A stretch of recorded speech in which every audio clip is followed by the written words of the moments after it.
इनके जन्म के पश्चात एक दिन इनकी माता फल लाने के लिए इन्हें आश्रम में छोड़कर चली गईं। जब शिशु हनुमान को भूख लगी तो वे उदय होते हुए सूर्य को फल समझकर उसे खाने के लिए आकाश में उड़ने लगे। उनकी सहायता के लिए पवन भी बहुत तेजी से चला। उधर भगवान सूर्य ने उन्हें अबोध शिशु समझकर अपने तेज से नहीं जलने दिया। जिस समय हनुमान सूर्य को पकड़ने के लिए लपके, उसी समय राहु सूर्य पर ग्रहण लगाना चाहता था। हनुमान जी ने सूर्य के ऊपरी भाग में जब राहु का स्पर्श किया तो वह भयभीत होकर वहां से भाग गया।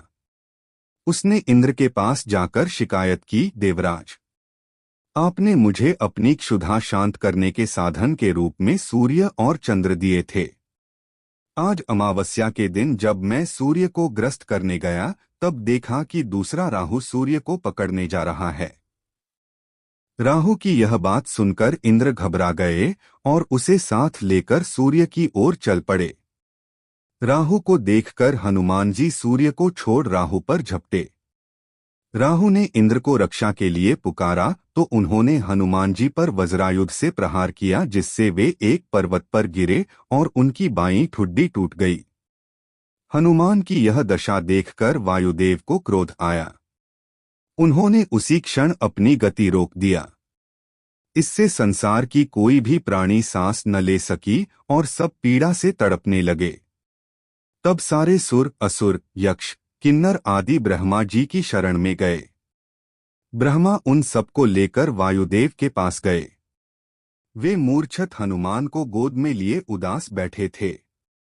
जब ब्रह्मा जी ने उन्हें जीवित किया तो वायुदेव ने अपनी गति का संचार करके सभी प्राणियों की पीड़ा दूर की। फिर ब्रह्मा जी ने कहा कि कोई भी शस्त्र इसके अंग को हानि नहीं कर सकता। इंद्र ने कहा कि इसका शरीर वज्र से भी कठोर होगा। सूर्यदेव ने कहा कि वे उसे अपने तेज का शतांश प्रदान करेंगे तथा शास्त्र मर्मज्ञ होने का भी आशीर्वाद दिया। वरुण ने कहा, मेरे पाश और जल से यह बालक सदा सुरक्षित रहेगा।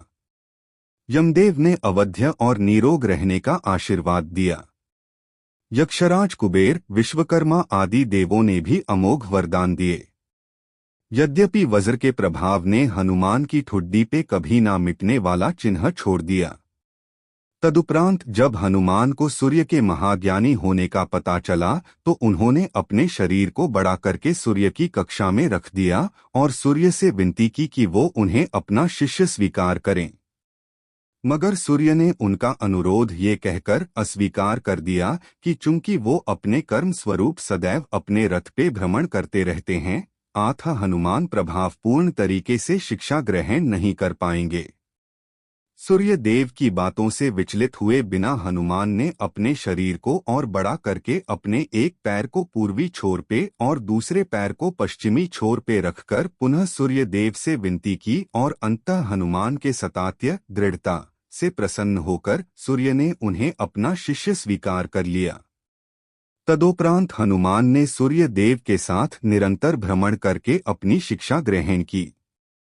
शिक्षा पूर्ण होने के उपरांत हनुमान ने सूर्य देव से गुरुदक्षिणा लेने के लिए आग्रह किया, परंतु सूर्य देव ने ये कहकर मना कर दिया कि तुम जैसे समर्पित शिष्य को शिक्षा प्रदान करने में मैंने जिस आनंद की अनुभूति की है वो किसी गुरुदक्षिणा से कम नहीं है।